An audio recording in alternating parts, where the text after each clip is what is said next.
Well, welcome back, everyone, to the Hunt Backcountry Podcast. This is episode 51. Mark, Steve, we are back together finally on an episode after spending a good portion of September hunting, which is a good break, but excited to get back in the swing of things and get some episodes out for you guys. Steve, September's been a pretty good one for you, huh? We talked a bit about your mule deer on a previous episode, and you had some luck during elk season for yourself, as well as spending a bunch of time kind of with the Pure Elevation crew trying to get it done and do some filming. So I guess let's dive into it, kind of hear how your season unfolded. I know you, like I mentioned, hunted for yourself, hunted with Pure Elevation, hunted with family. It was pretty busy for you, huh? Yeah, man, I definitely was able to get out there quite a bit. I'm not sure how many days exactly, but I'd be gone for 3 or 4 days, back in the office for a day and a half, back up, and that's pretty much what it's been the whole month. It was kind of an odd, started off really weird, just a bunch of stuff, like my mom was in the hospital opening day, so I wasn't able to get out, and then I think I've mentioned it on here, my wife's pregnant, and she's due here in just a few weeks, so with our first kid, a baby girl, and super excited about that, but we've been, had to get back for doctor's appointments and stuff like that, so I've kind of been juggling it all, but I did still manage to get quite a bit of time out there. Yeah. It's September 26th, and baby's coming here soon, so I'm pretty much done for. We got a few days left of bow season, and Lenny and Tyler still have tags to fill. Jason and I were able to notch ours, but it's kind of bittersweet. Yeah. I'm already hoping we got an easy baby and I can go do some late hunts or something like that, buy an extra tag. I'm already, literally, I got that syndrome of, I think I got home Wednesday last week, and Thursday afternoon, I'm already on Google Earth scouring. Getting restless. Where's my next hunt going to be? Well, hopefully you can get a few solid weeks in with the baby, and hopefully get a little bit settled, and then maybe get a sneak away for a couple days.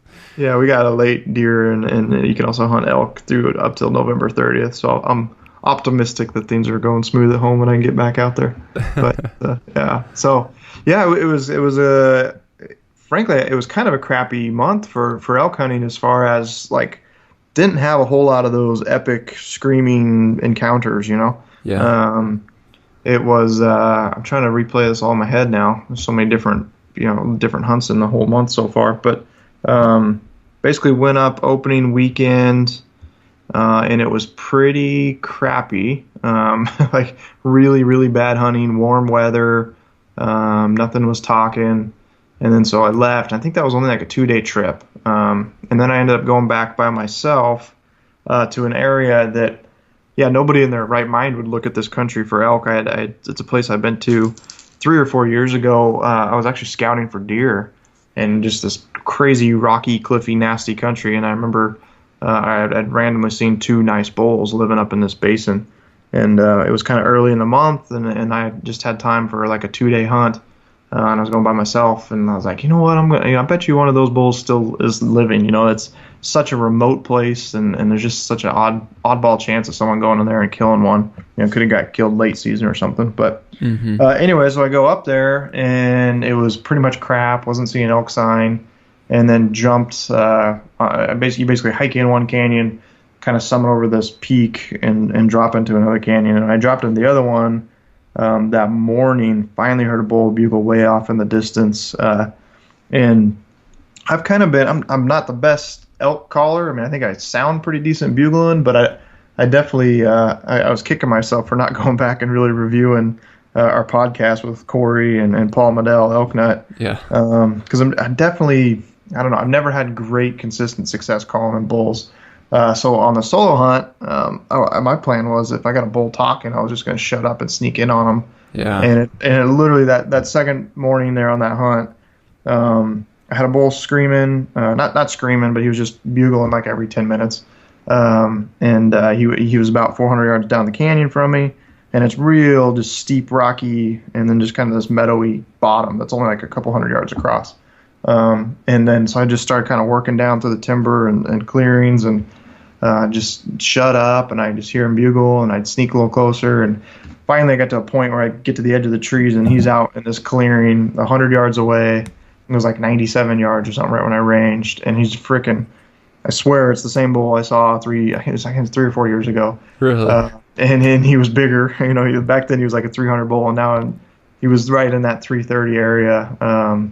And I got super excited, and he's just bugling and feeding, and I start sneaking in, and I kind of get to there's this little draw in between the two of us, and not much, like a 20-foot dip, and I either got like a 70-yard shot, but all I could see is the back, or if I drop down, I'm going to completely go out of sight, and then when I pop back up, he's going to be at like 25 yards. Yeah. And I just, it was one of those kind of split decisions that I didn't feel like I was going to have a good shot where I was at, so I needed to get closer, but obviously very worried about sneaking in and getting that close because there wasn't a whole lot of cover. Anyways, I drop down, pop back up, and he's gone. And I was just like, and I didn't know what happened. So when you drop down, I mean, you're going hands and knees or belly crawl, or you had enough of that depression to kind of like stay on your feet? And yeah, from where I was at, I was literally just seeing his back, the top line of his back, and his antlers. So if I was shot, I'd have been completely blind. I'm sure the arrow would have arched in there, but there's just enough kind of brush and stuff in the way. I didn't feel confident about doing that. Yeah. So I dropped down, and I was just standing up. Yeah, I walked down, and then I just kept, like, as I was climbing up the other little side of this, just kept, one step and kind of get on my tippy toes and look. And anyways, long story short, like an hour later, I see him with 2 cows running up the hillside about 500 yards away. So my guess is one of the 2 cows was above me somewhere, got wind of me. They didn't bark or didn't do anything. They must have just kind of walked out of there pretty fast, because if they had ran, I think he was close enough I would have heard him crashing. But so I was super bummed about that, and then the rest of the hunt was kind of a dud.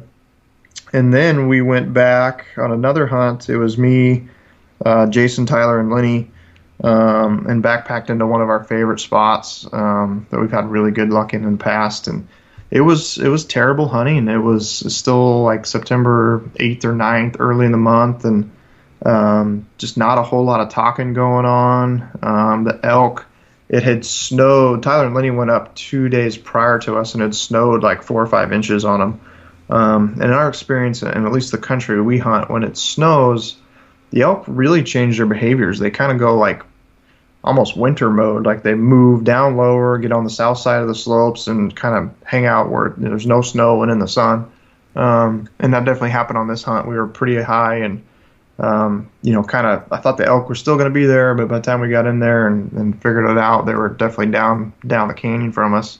It's kind of big enough country that's not like you just walk over there, and it takes half a day or investment, which we didn't figure out till the second half of the hunt. And as we were getting ready to start moving out, we actually saw the spike in a cow feeding up on this hillside. And Jason, he has a great mule deer tag in his pocket, so he was kind of like, hey, I'll shoot that spike, I'll absolutely do that. So he ended up, it was pretty cool. Tyler and I got to sit back and watch the whole thing unfold, and Lenny went behind him with the camera, and he ended up shooting the spike at like 30 yards and kind of died right on top of this cliff. It was a pretty crazy scenario. Wow. And we got them all quartered up and then packed them out the next day. So it was a fun trip with the 4 of us. And the hunting was slow enough that when we did kind of see the elk, they weren't talking, and we were just kind of like, we'll go home, regroup, come back up here. And then so we get home, then I go back up on a solo trip. I just kind of had an opening for 3 days in between doctor's appointments and work and stuff. Went back up, and I wanted to go back and look for that 330 bull. And I spent 2 days looking for him, and he was even higher than we were previously. And there was 5-6 inches of snow up there, kind of halfway point, and then once you drop down, you're out of it. And anyways, never found him. And the 2 evenings later, I was looking for elk, still pretty high. I'm like 10,000 feet, and not seeing a whole lot of elk, not hearing any bugles. Areas that just normally are loaded with elk that we're used to. And I ended up, I was kind of frustrated and figuring out what to do. And they're not talking, so really it just came down to just sneaking around quietly. And just kind of hoping, basically. I knew I was in good elk country. I knew there was a chance there could be an elk anywhere. And I knew this one nice game trail, so I basically worked it, and I was actually working the game trail back out. And and right at dark one night I had a spike, 2x1, basically, kind of a tall guy. Had a great shot at him and decided to take it, knowing that, the rest of the month my hunting was going to be somewhat limited. So anyways, yeah, I was able to shoot the spike. It was pretty cool. Shot him right in the evening. He died, quartered them all up by myself in the dark, and then packed out the back straps and my gear, went back, hiked all the way out to the truck, and then came back the next day and made 2 trips in and out of there to do the rest of them. So I'm definitely, when it comes to elk, a meat hunter first and foremost. I could not imagine not having elk meat in my freezer, and I've kind of always been that way. If a spike presents a good opportunity relatively close, I'm going to shoot them. So I did. And I already piled through both the back straps. My wife and I have been eating it like every other night. And I'm waiting for the rest of the elk meat from the butcher. But so I was super excited about that. And then we went, I was able to go back up for a few more days to film for Lenny and Tyler. And we weren't able to get anything killed. I was up there. They were up there for a full 9 days. And I was able to get up there for 3. Man, we just had a bunch of, it was it's going to be epic footage in that we got elk left and right, bulls bugling, bulls close, and just couldn't seal the deal. It was always too thick. Wind busted you at the last second. Some cow or another elk was off to the side that busted you. Just kind of bad luck after bad luck. And sometimes it doesn't matter how good you hunt or what you do, that stuff happens, and it's kind of out of your control. It's an unfortunate pain in the butt, but it is what it is. Yeah. Yeah, that's certainly elk hunting, man. I mean, it's always something, and sometimes it feels like, regardless of how good the action is, sometimes it feels like it just can't go right, that last little bit. Yep, yeah. It's getting it sealed, getting the deal sealed there at the last second is always the hardest part. Yeah, for sure. So how about you? How was Colorado? Yeah, it was good. For those who don't know, it was my first bull, so... That's freaking awesome, man. Yeah, certainly super excited. So this was my hunting partner Jared and I. We've been hunting Colorado together the last 3 years. The first year we hunted together, I was able to call on a bull for him, and he shot him at 8 yards. So it was super fun for both of us being new hunters to have that success the first year. And that was actually in a unit that is, we burned just a couple points essentially to get into it. So, the next year, the following year, which was last year, we went into a completely new area, over the counter, and had a great week. We kind of hunted towards the end of the month, the end of September, had a great week, a ton of action. But it was one of those things where the bulls had essentially already hooked up with cows, and it was just super tough to seal the deal. Just because, they didn't want to leave the cows, or obviously, getting in with all the extra eyes. It was just tough. I mean, we had encounters last year, had great chances. I was, full draw on a giant that literally just stepped on the wrong side of a tree. But anyway, long story short, last year, neither of us got anything, so we were super excited to get back into the same area this year.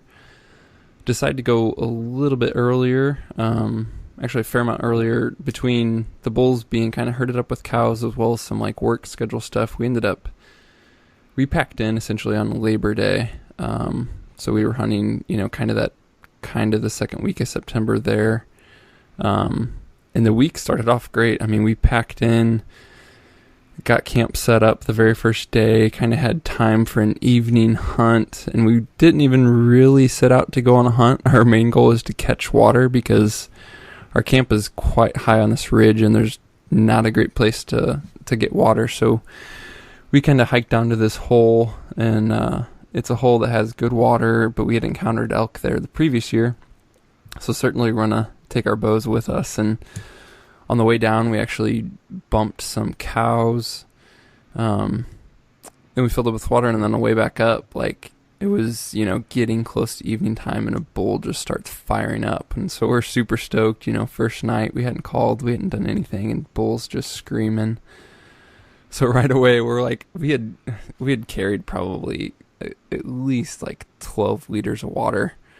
And we're climbing up out of this hole with all that. We just dump everything kind of in the middle of this meadow, And just like the bull fires off, we both look at each other, don't have to say a word, we're just like, let's go. We just drop everything and make a move to this bull. And we ended up getting within like probably 70 yards on him. He was kind of in the timber. And then it was just one of those things where, like, I just felt the wind hit my neck, and then, you just hear thunder. He just blasted off. But so it was an exciting first night and a good sign. And really the first 2-3 days of the trip, bulls were super fired up at night, overnight. But it was just one of those deals where they would shut up, shortly after first light. So, I mean, we were getting up well before light and chasing them in the dark and just trying to be as close as possible. One morning we made the best guess just based on, we were following them and we're like, okay, we kind of knew the country from the previous year. We could tell the direction that they were headed. And so we made a big end around really before the sun came up just to try and cut them off and be in position. It was just one of those things when, we zigged, they zagged, and it didn't pan out. Mm-hmm. And then kind of the same thing, like another morning, got up and was chasing them in the dark, which for whatever reason, I have so much fun doing that. It's just such a blast for some reason. But we had one in, and I don't know if we got winded, but, it was one of those things where he started off, well up over this ridge, and we stayed quiet with them, and then as daylight came, we closed the distance as much as possible, and then kind of tried calling at him, and he seemed to respond in like he was coming in. He was in a good distance where we felt comfortable about, calling at him, but it was just one of those things. We were in a pretty thick area, and he held up. We never saw him. I don't know if, wind got us or something, or he didn't like the calls, didn't feel comfortable, but so yeah, the first couple days was good action in the morning.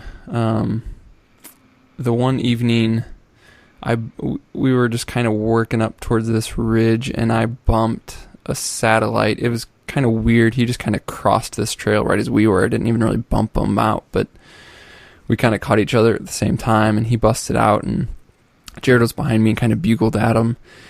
And as soon as Jared let out a bugle, we got a response from a totally kind of the opposite direction. And so we're making a play, and long story short on him, we stayed quiet after that initial bugle and response and just tried to cover the distance and get close. Mm-hmm. And we were able to see him, and it was a freaking toad of a herd bull with like 5 or 6 cows.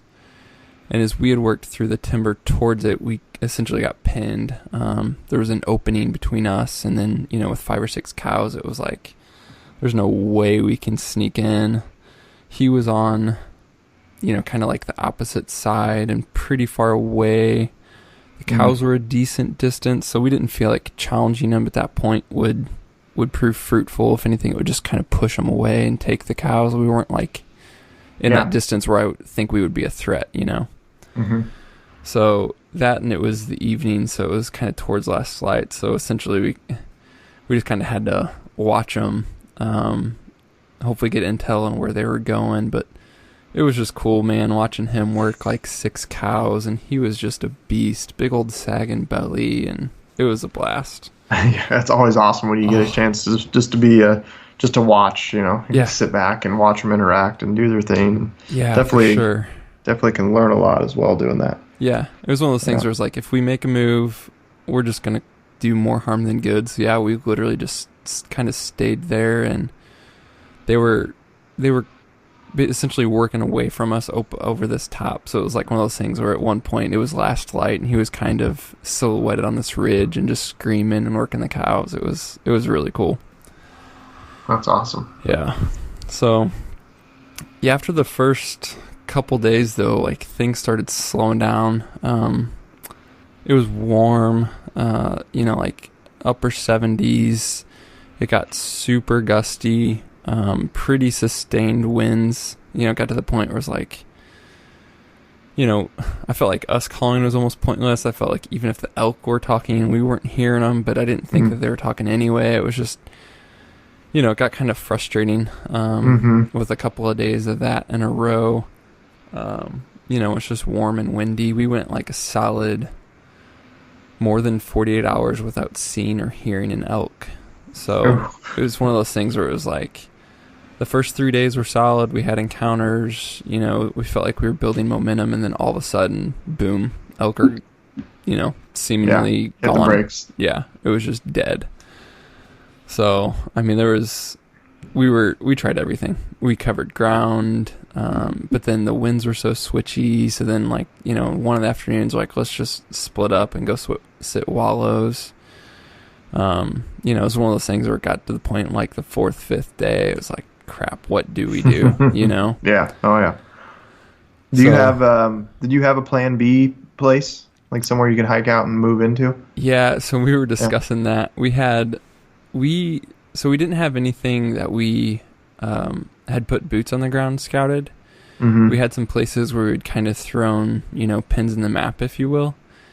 But yeah, we were to that point by like the end of the 5th day where we're kind of weighing all options. It was like, all right, should we, you know, stay in this area but move? Should we just go to the truck and like go to a different unit, a whole different area? I mean, Colorado has vast majority of their units, especially for archery, are over the counter. There's so many places you could be, you know. Yeah. But in the end, we actually moved camp about a mile and a half, and it turned out good. We kind of found ourselves hunting that way anyway. We really discovered differences between, we're in the same area, but it just goes to show you things are different, not only every year, but I think things were drastically different with us being there 2 weeks earlier this year than it was last year. You know, we were getting into them last year in areas where I think since it was later in the season last year, they had been pressured more. And so we were having way more luck, and I think areas where they find more security. And at this point, this early in the season, I don't think that they'd been pressured that much, and they just weren't in those same areas. They weren't in those nasty spots that we were in the previous year, simply because I don't think they had to be yet. And so it was almost more like they were just kind of scattered about. They weren't as pressured. But then at the same time, like, you know, rutting activity didn't seem like super heavy. So it was kind of like they were just chill. You know, they weren't pressured. They weren't super ramped up for breeding yet, it didn't seem like. And yeah, it was just our impression of things. Yeah. Yeah, it's we've kind of been bouncing around the last 4 years hunting different elk country. Then we used to kind of hunt the same place over and over and over, and it almost, I'm not gonna say it became easy, but I was pretty confident if you gave us 24 hours in this canyon, we were gonna kill something. Yeah. Just because we knew it so well, then even if the hunting was terrible, we knew where the elk were bedding and feeding. I mean, we just knew where to be and what the winds did, and you know, it's tough. You know, just going in blind to a new spot and having to learn it all. You know, it just takes 3 to 4 days just to start getting a feel for what's going on and how the elk move through it. And yeah, you know, it's such a different deal than hunting like mule deer, where it's just, you know, truly spot and stalk. You know, these elk, you really gotta, like you were doing in the dark, you know, waking up early and trying to figure it out and position yourself, and it's tough. Yeah. I mean, it's, you know, and this is obviously, we're driving, you know, not like 3-4 hours. We're driving like almost 20 hours, you know, to get there. So, I mean, that's the thing, is it's like, there's so much, like when we had that 2 days straight of just crappy conditions and crazy winds and stuff like that. I mean, that's 2 solid, like nonstop days of the 6 to 7 days we get to hunt, period. Right. And so when we had 2 days in a row of that, I mean, it's super frustrating. You know, it was in those moments where I just have to remind myself, all right, you know, there's nothing you can do about the wind, right? Like, there's nothing you can do about these conditions. There's nothing you can do about, you know, the elk behavior at this point. Like, just keep hunting, but at the same time, just remember to enjoy yourself, because just being out there, even if the hunting's kind of crappy, is amazing, you know? So, yeah, I absolutely agree. Just relax and enjoy as much as possible. And I think for me, staying focused is also an important part of that, as far as being successful. One thing I started doing, I think I kind of did it a little bit last year, but I really did it this year, was And it sounds funny, but I actually like grade myself as I'm hunting. Like, okay, the last few hours I did a D minus, or I did an A plus. Like you're doing. You can't control the weather, you can't control the elk, you can't control so many other factors, but you can control how you hunt. Yeah. And I know I've mentioned this a bunch in the past, but I'm just, I'm aware of in the past that I've been, I just kind of put my head down and maybe like, okay, I need to get over to this point, or, you just kind of lose focus. And that's always when that opportunity seems to pop up all of a sudden, where you come around a corner and bam, there's a freaking elk in your face. Yeah. So I think it's important to stay focused and aware, and just work with what you got and keep after it. Yeah, for sure. Yeah, I mean, it's kind of like holding yourself accountable. Yeah, exactly. Yeah.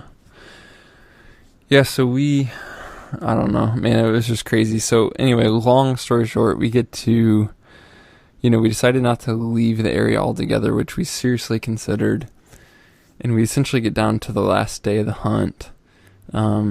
We didn't hear anything the previous night, but regardless, we woke up, well before daylight and wanted to get in a position that we thought would be helpful. And, we made the hike in the dark, and we didn't see anything, didn't hear anything all morning. There was like one super, super, super, super distant bugle, and who knows, it even, could have been a hunter, but it was way, way far away and kind of down towards where folks would have been coming in from. So it very well could have been a hunter. And in the 6 days previous to this that we were up there, we saw one person who happened to be just passing through. So it's not like we were running into hunters, which was awesome. Mm-hmm. But so anyway, that morning, nothing happened. Really that whole day, nothing happened. We took kind of a late afternoon regroup, and we're literally, looking, and we're seeing our tracks on our GPS and everywhere we've been and all the ground we've covered. And, we did feel good about the effort we had given it, Mm-hmm. And we're going into the last evening. It was one of those things where it's like, this doesn't even make sense, but what's the one place we haven't been, Like, we haven't even gone here because of X, Y, and Z, according to our reasoning, but it's literally the only place in all this country that we haven't stepped foot in. And so we're just like, screw it, let's get down there. Let's try to find some sort of sign or game trail, and, let's just cover this bit of country, like the only bit of country in this whole area that we haven't touched. And so that's what we did. There was sign, nothing that looked like super fresh, but, there's game trails, and there's some rubs, and, there's some sign, but nothing that was like tore up. And, we're just kind of cruising, not at like hectic cover ground pace, but we're not still hunting either. And, so we're hiking along, and I kind of step out into not like a meadow, but more of like an aspen stand that was a little more open. And I just happened to look down, and like kind of downhill from us a little bit, and 80 yards and ahead of us, as we're on this game trail, there's an elk. And it was just, out of the middle of nowhere. I mean, this is an hour and a half before sunset on the very last day of like a 6-7 day hunt. I mean, this is like, the clock's ticking. We've kind of not given up, but, we're just like, pretty whatever. Close to it. Yeah. Like, we're not hearing anything, we're not seeing anything, but we're out there. That's all you got to do is be out there, right? And then so I see an elk, and it was like there's trees in the way and stuff, and I'm like, man, is that a cow? Is that a bull? What the heck is that? And I didn't have my binos. Jared's right behind me. He pulls up his rangefinder. He's like, oh, it's bull. And then at the same time, I saw some sort of beam. And I'm like, is it spike? I wasn't quite seeing points. It was not like head on. It was kind of like side profile.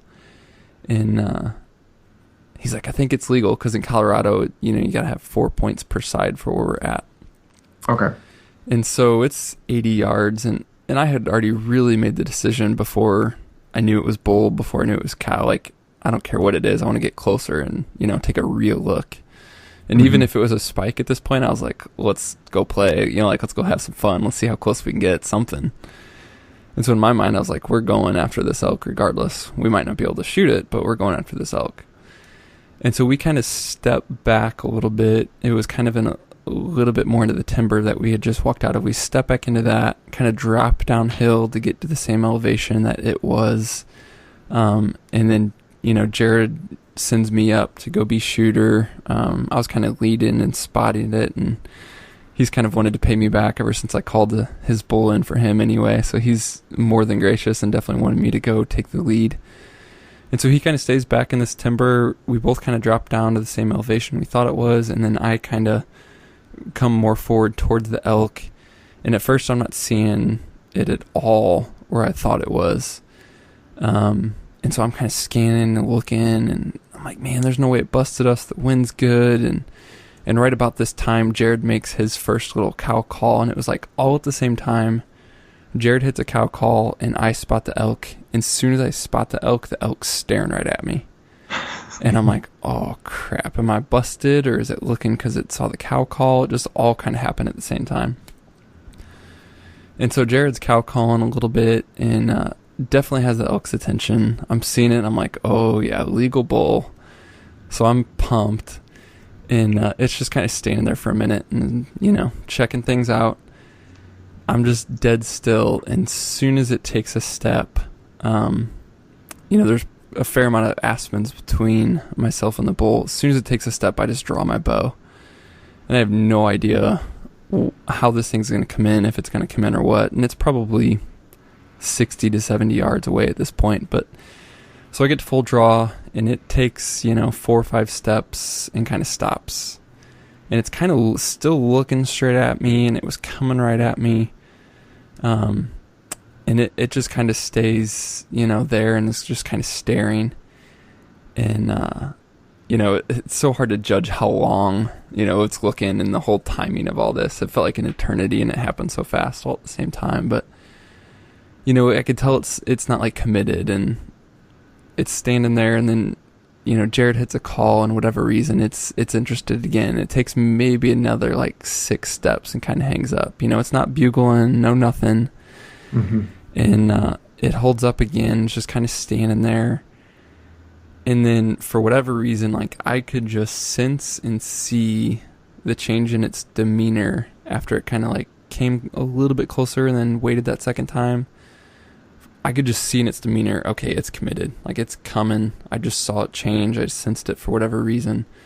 And so the next time it starts walking, I'm like, this is it. It's coming. And still not bugling, still nothing. Doesn't look super fired up, but I could just tell it was committed to coming and checking it out. And so I'm kind of scanning ahead and seeing where shooting lanes are. And I had a pretty decent shot at about 35 yards, but it was quartering 2 more than I wanted. Mm-hmm. And so I was kind of on the fence about taking it. It wasn't a hard quarter, but I'm kind of looking ahead, and I'm like, man, if I wait even further, there's this lane where it's going to come out at 15 yards or something, and it's going to be way more broadside. But then I'm like, do I want to wait that long and risk the wind? There's so many variables running through my head. And for whatever reason, I was calm and collected, and I'm like, yeah, I think it's committed. It's going to happen. It's going to come all the way in. Jared was kind of tucked back in the timber, so we had that perfect scenario of it wasn't going to hold up because it thinks it should be seeing a cow and isn't, because Jared was just kind of tucked away. We had the perfect, kind of triangle set up with me as the shooter. It was really taking a V-line to Jared at that point and was going to come right across me, perfectly broadside, essentially. And yeah, so I wait and wait and wait, and it comes to that 15-yard lane. And I even let it take another couple steps. And anyway, it probably 12 yards and pretty perfectly broadside. I let my arrow go, and it just wheels around. I mean, great. I didn't see the impact. It happened so fast, but I just heard it smack hard. It wheels around and darts off 20 yards, and just it stands there, and it's wobbly, and it's doing the drunk.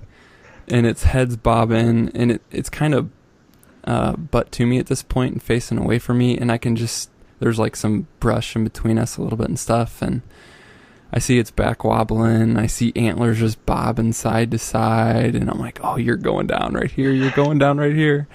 I was so pumped, and I waited a few, and it's just doing the drunk still, and it's just like kind of stumbling in place, and I'm like, oh man, what in the world? And so, you know, again, it's hard for me to objectively say how long this was, whether it was, you know, 10 seconds or 30. But after me thinking, okay, you're going down. Okay, you're going down. Oh yeah, you're bobbling. You're going down. And then it didn't. I'm like, all right, screw this. I'm loading up again. So I throw another second arrow in, and it was quartering away from me pretty hard. And so yeah, it was probably 30 to 35 at that point, and I just settled my pin. It was, you know, it was stationary. I mean, it was wobbling, but stationary, and let that second arrow go, and I mean, it just hammered it again, and I saw a splash of red, and it just went off, you know, on a full dive, and he probably ran like 40, 50 yards and just crashed, just down instant. Just, it was awesome. I can't imagine. That'd be cool. So cool to see your face at that moment. You know? Oh yeah, your first bull. You gotta just be freaking out. Yeah, dude, my first bull, and I just watched it crash.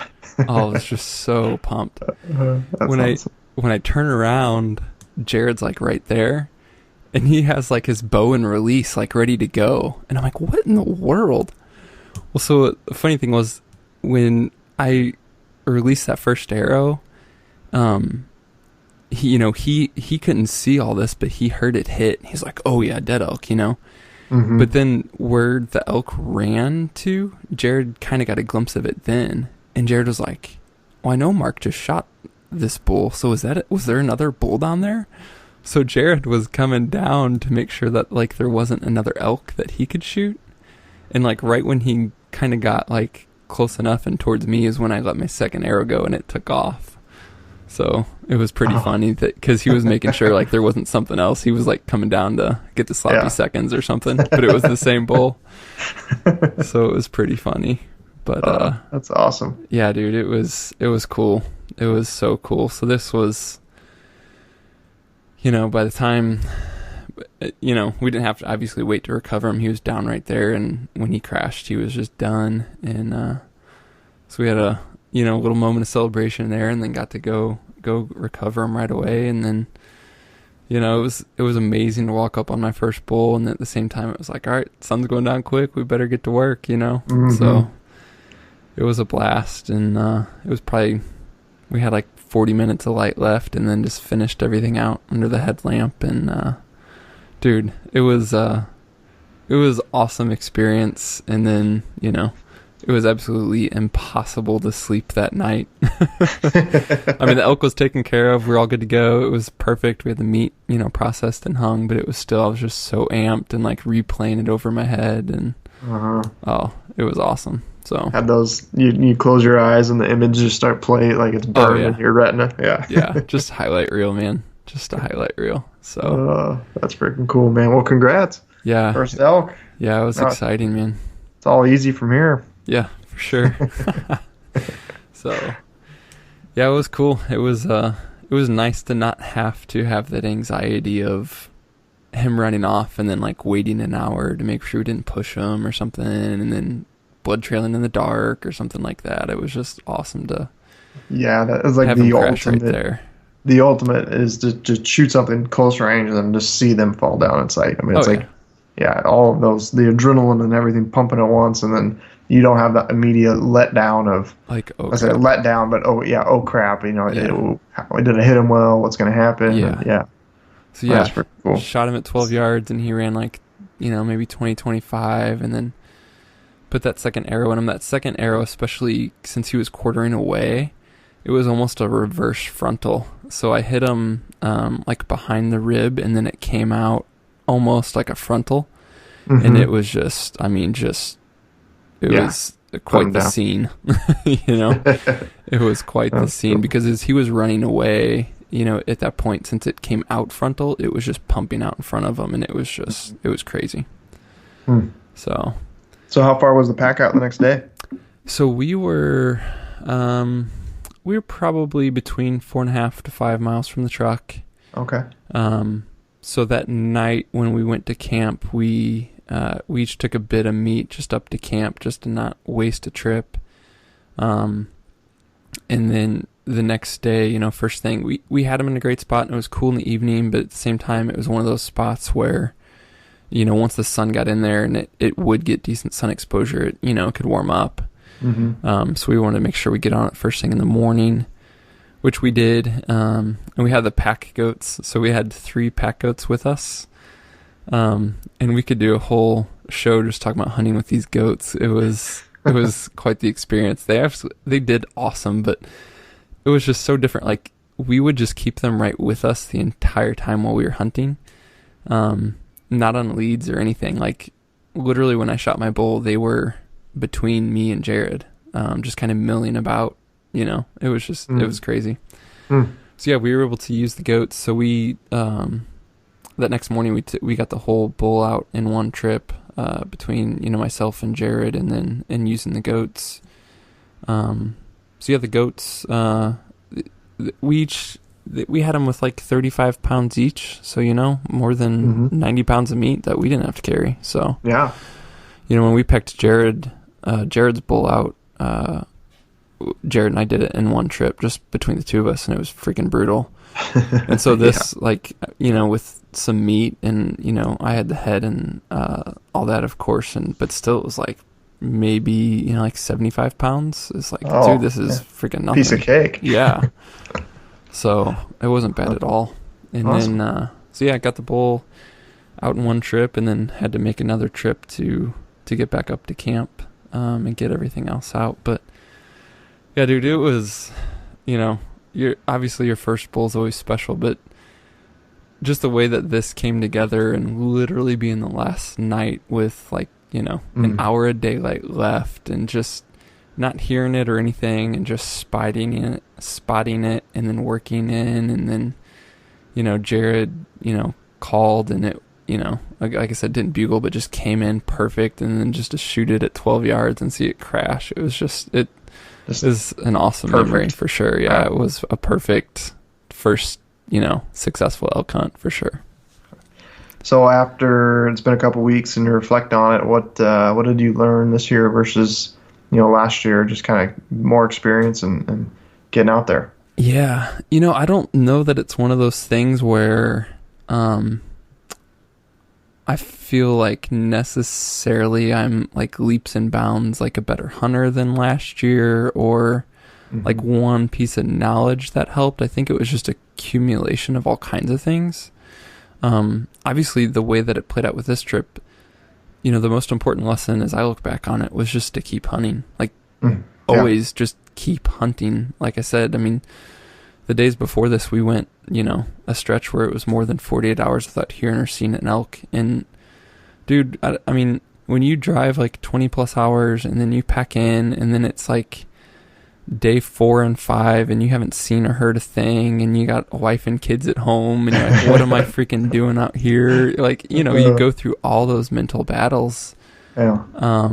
And so it's just like, man, you just got to keep it together, and you literally never know, what can happen. And on this, it was the last day cliche, and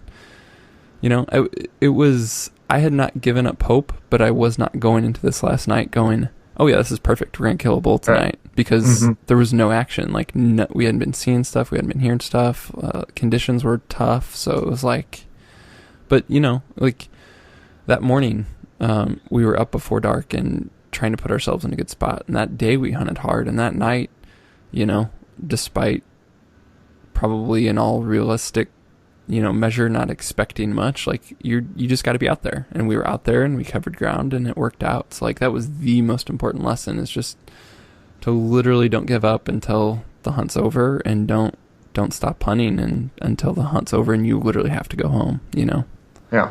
So yeah, that decision to move, that's such a tough one, because it's going to pop up often. And I think I've had it go both ways for sure. I remember an elk hunt quite a few years ago were just absolutely miserable hunting, and Lenny and I packed out of there and invested almost an entire day getting out and into new country, and got into the new country, and elk were screaming, and it was just epic elk hunting. And but I think that's kind of the exception. I think you're way better off just to keep, like you said, just keep hunting, just keep at it, stay smart, keep just control what you can, use the wind the best you can, and just keep hunting and hope something happens. Yeah. I think, there's definitely other lessons that aren't necessarily, I don't think, something I learned this year, but it was awesome to see what I've learned, what I've heard, even from guests on this podcast, and just, what the elk knowledge I've accumulated over the past few years work out. I think if it were like my first year elk hunting and I spotted this elk the way that we did and when we did, I think a lot of new elk hunters might be like, oh, well, sweet, like there's an elk, let's just call now, And with us, it was like, no, let's get down, let's get on the same elevation. We don't want to make it like come up to us. The conditions are decent, so let's get absolutely as close as we possibly can, with as little risk as possible of blowing it out. But instead of like, hey, there's an elk, I'm just going to call, and then it's just like TV, it's just going to come up here, I'm going to shoot it. Like, I know that that's not how it works, And so little things like doing that, and then just, even the way that we set up calling, Jared was smart to get back into cover, so that we didn't, have that situation where an elk is expecting to see something and not seeing it when it's hearing calls. He was in cover deep enough that, if he was a cow, the bull wouldn't have seen it until he came, as far as he did, or even further. So those types of lessons, it was awesome to see those play out for sure. And then something that we've talked about, on this podcast, and you've even talked about growing, is just in being more patient. And that lesson of a lot of times you have more time to shoot than you think you do. Or sometimes you can get a better opportunity to shoot if you're patient. Like I said, I had that shooting lane at 35 yards, well within my comfort range in terms of accuracy. But, in looking at the situation, I just believed that if I waited and passed up a legit shot opportunity, how anxious was I, right? I had a bull at 35 yards, my first bull I wanted to shoot, But at the same time, I was like, no, if I'm patient, I think it's going to work out, and I can, make even a much better shot, and have a much better angle. So, yeah, all those lessons of like patience, and then, just how to set up to call and when to be aggressive and to try and close the distance before you call, and to be as close as possible before you ever let the elk know that you're there. All those types of things, to see those lessons play out was super cool. Very cool. Yeah.